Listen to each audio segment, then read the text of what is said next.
Olá, bom dia, graça e paz.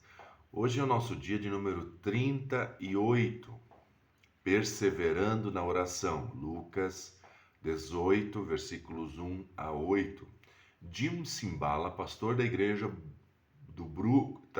Tabernáculo do Brooklyn, nos Estados Unidos, contou que sua filha Chrissy certa vez se rebelou contra sua família, saiu de casa e estava vivendo o mais longe possível de Deus. Contudo, toda a congregação que seu pai pastoreava conversava com Deus sobre ela. Durante a reunião semanal de oração, um membro sugeriu que todos deveriam orar especialmente por Christie. E naquela noite intensificaram as orações por ela. O pastor Jim conta que 2 dias depois daquele clamor de oração, ele e sua esposa Carol estavam em casa e alguém bateu a porta. Ao abrirem, viram sua filha arrependida e dizendo que estava voltando para casa. Contou-lhes que uns dias antes havia sentido uma profunda tristeza pelo tipo de vida que estava vivendo. E a primeira pergunta que ela fez ao pai, assustada, foi a seguinte: quem estava orando por mim? Ela pediu perdão e voltou para Jesus.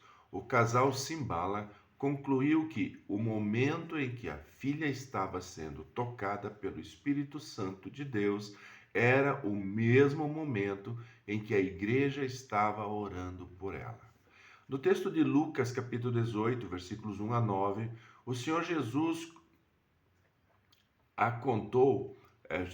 contou uma parábola com a intenção de mostrar-lhes que eles deveriam orar sempre e nunca desanimar, ou seja, perseverar na oração. Paulo ensinou aos Tessalonicenses: orem sem cessar. E aos Filipenses: não fiquem preocupados com coisa alguma, mas em tudo sejam conhecidos diante de Deus os pedidos de vocês, pela oração e pela súplica, com ações de graças. Acredita-se que perseverar em oração tem dois sentidos. Primeiro, orar sempre, não parar, não desistir, não desanimar. Segundo, perseverar no mesmo assunto, seguir pedindo a mesma coisa até receber. Contudo, não sabemos orar como convém. Da mesma maneira, também o Espírito nos ajuda em nossa fraqueza, porque não sabemos orar como convém, mas o próprio Espírito intercede por nós com gemidos inexprimíveis. Romanos 8, 26. Muitos dos pedidos que fazemos não recebemos porque não pedimos corretamente. Pedem e não recebem porque pedem mal para esbanjarem em seus prazeres. Tiago, capítulo 4, versículo 3. Jamais deveríamos orar para satisfazer os nossos prazeres pessoais e alimentar o nosso deleite individual. Nossas orações deveriam sempre ser e estar de acordo com a vontade do Pai nosso. Mateus 6, versículos 9 a 15. Pior do que não perseverar em oração é perseverar em oração por algo que não é da vontade de Deus.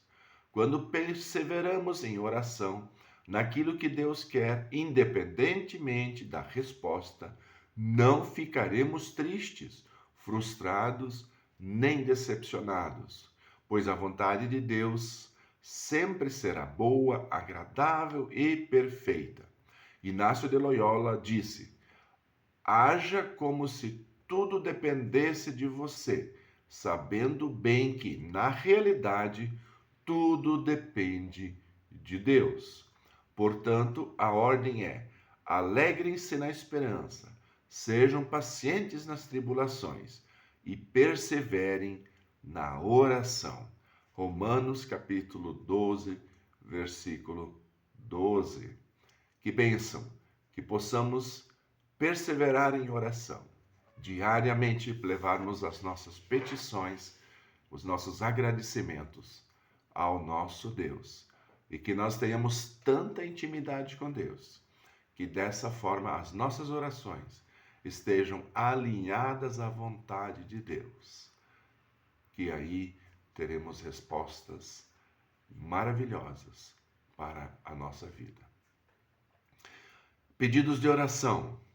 Que Deus levante um exército de homens e mulheres que orem segundo a vontade dele. Que priorizemos perseverar na oração para a glória de Jesus Cristo. Terceiro, que o Espírito Santo aumente em nós a vontade de orarmos sempre sem desanimar. Deus abençoe a todos.